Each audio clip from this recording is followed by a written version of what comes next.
afternoon, students. Today we are starting chapter 2 of civics, federalism. Our first topic is what is federalism. Before explaining federalism, I am telling you the story of Belgium and Sri Lanka, which we read in chapter 1. This chapter is linked with chapter 1, that was power sharing. First, we see about Belgium. Belgium was made changes in the constitution to reduce the power of the central government.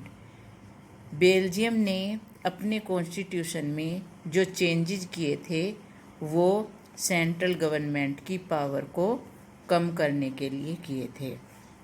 Give these powers to the regional governments, और जो power उन्होंने central government की कम की थी वो powers फिर उन्होंने regional governments को, जो एरिया वाइज अलग अलग एरिया की सरकारें थी, स्टेट गवर्नमेंट्स थी, उनको वो पावर्स उन्होंने दी थी. Next is earlier regional governments power was given by the central government and could be withdrawn any time. पहले क्या होता था कि रीजनल गवर्नमेंट्स जो होती थी उनको पावर सेंट्रल गवर्नमेंट के द्वारा दी जाती थी और सेंट्रल गवर्नमेंट कभी भी उन पावर्स को वापस ले सकती थी. Now changes was made in 1993, लेकिन 1993 में उसमें चेंजेज किए गए.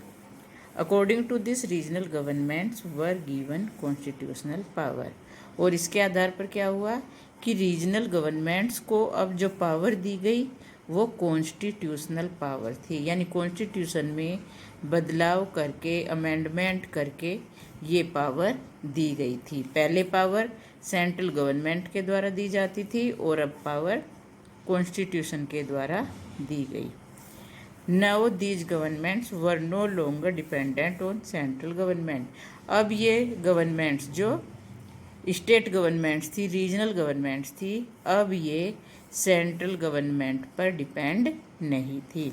दस Belgium was shifted from a unitary to a federal form of government, और इस तरह से बेल्जियम अब एक यूनिटरी फॉर्म ऑफ गवर्नमेंट से फेडरल फॉर्म ऑफ गवर्नमेंट में शिफ्ट हो गया था. पहले वहाँ पर यूनिटरी फॉर्म ऑफ गवर्नमेंट थी, अब वहाँ पर फेडरल फॉर्म ऑफ गवर्नमेंट आ गई थी. Now the story of Sri Lanka. Sri Lanka continues to be a unitary system where the central government has all powers. Sri Lanka में अभी भी यूनिटरी सिस्टम ही चला हुआ है और वहाँ पर सारी पावर्स केवल सेंट्रल गवर्नमेंट के पास हैं. Tamil leaders want Sri Lanka to become a federal system. जो तमिल लीडर्स हैं वो चाहते हैं कि श्रीलंका में फेडरल सिस्टम गवर्नमेंट का आए.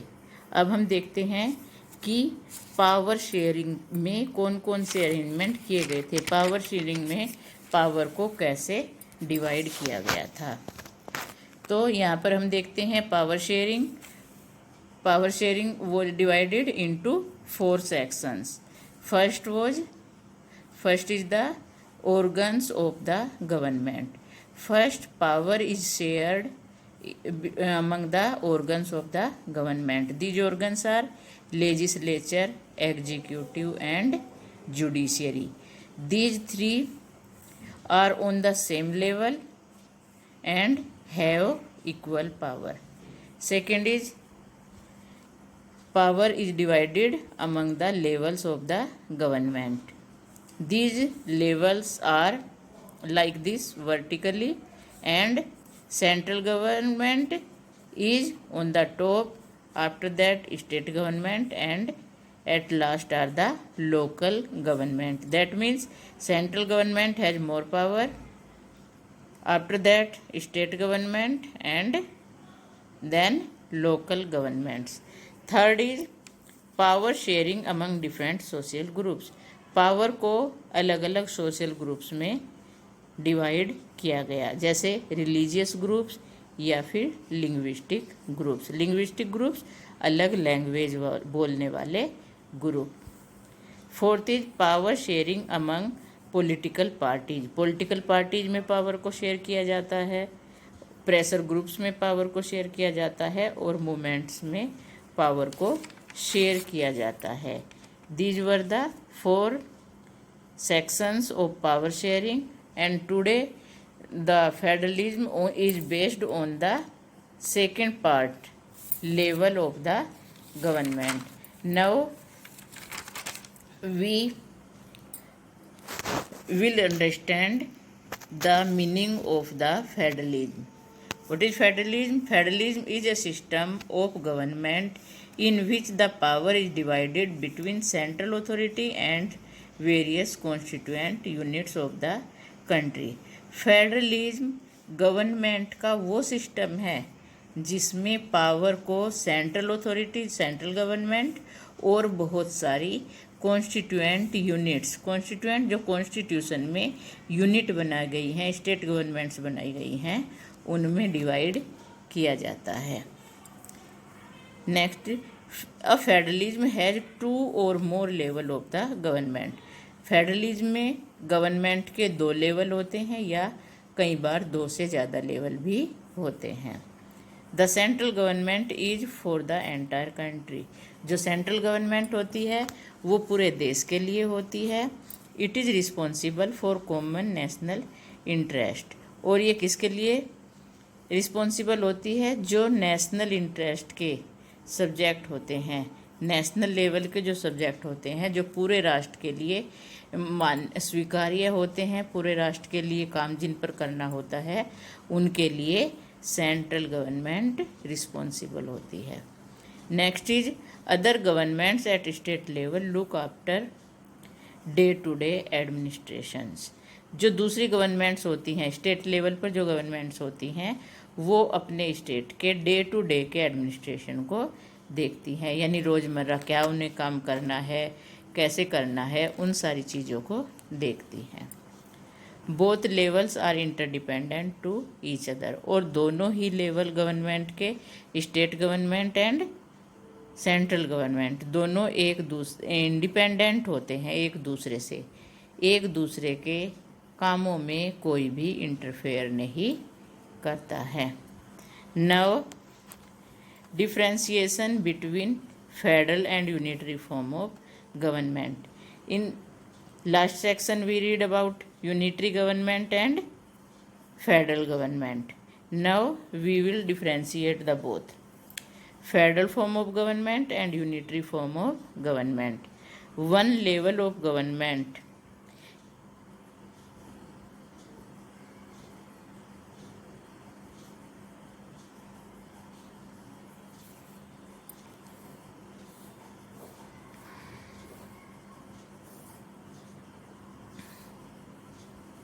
this is federal and this is unitary. Unitary government में 1 लेवल ऑफ गवर्नमेंट, गवर्नमेंट का केवल एक ही लेवल होता है। इसमें 2 और more level of government, government के 2 या उससे ज़्यादा लेवल होते हैं। सब यूनिट्स आर सबऑर्डिनेट। जो सब यूनिट्स होती हैं, स्टेट्स जो होती हैं गवर्नमेंट, वो सबऑर्डिनेट होती हैं, यानी इसके सेंट्रल गवर्नमेंट के बिना स्टेट गवर्नमेंट्स कोई भी काम नहीं कर सकती, केवल उसी पर ही आधारित होती हैं। अगर स्टेट गवर्नमेंट परमिशन दे तो ही वो काम कर सकती हैं। सब units are independent. Federal form of government में जो सब यूनिट्स होती हैं, स्टेट गवर्नमेंट्स होती हैं, वो सेंट्रल गवर्नमेंट से इंडिपेंडेंट होती हैं। Next is only central government can pass order. Unitary form में केवल सेंट्रल गवर्नमेंट ही कोई ऑर्डर पास कर सकती है, जबकि फेडरल फॉर्म में सेंट्रल गवर्नमेंट स्टेट गवर्नमेंट के लिए कोई भी ऑर्डर पास नहीं कर सकती। State government answerable to the central government. यहाँ पर जो स्टेट गवर्नमेंट्स होती हैं या सब यूनिट्स होती हैं, वो सेंट्रल गवर्नमेंट के लिए आंसरेबल होती है, उन्हें सेंट्रल गवर्नमेंट को जवाब देना पड़ता है। In federal form both central and state government answerable to people separately. दोनों ही गवर्नमेंट, चाहे वो सेंट्रल गवर्नमेंट हो या स्टेट गवर्नमेंट हो, वो अलग अलग जनता को जवाबदेह होती हैं। उन्हें जनता को, लोगों को जवाब देना पड़ता है। नाउ की features of the federalism. Federalism की कौन कौन सी फीचर्स हैं, किनके आधार पर फेडरलिज्म काम करता है? सबसे पहले, देयर आर 2 और मोर लेवल्स और टायर्स ऑफ द गवर्नमेंट। सरकार के 2 लेवल या 2 से ज़्यादा लेवल होते हैं। लेवल को टायर भी कहा जाता है। Next, different governments govern same citizen. अलग अलग सरकारें, चाहे वो सेंट्रल गवर्नमेंट हो या स्टेट गवर्नमेंट हो, वो सेम सिटीजन को गवर्न करती है। यानी वही सिटीजन सेंट्रल गवर्नमेंट के लिए वोट करता है और वही सिटीजन स्टेट गवर्नमेंट के लिए वोट करता है। Each level has its own jurisdiction. अलग अलग सरकारों का अलग अलग जो लेवल होते हैं, उनका सबका अपना अपना ज्यूरिसडिक्शन होता है। ज्यूरिसडिक्शन अधिकार का जो एरिया होता है, उनके अधिकार पहले से ही डिवाइडेड होते हैं। The authority of each tyre is constitutionally guaranteed. और इनको जो अधिकार मिले होते हैं, जो इनकी ऑथोरिटी होती है हर टायर की गवर्नमेंट के, वो कॉन्स्टिट्यूशनली गारंटीड होती है। कॉन्स्टिट्यूशन में उसे गारंटी मिली होती है। Fundamental provisions can not be changed by one level, such changes require the consent of the both level. जो फंडामेंटल प्रोविजंस होते हैं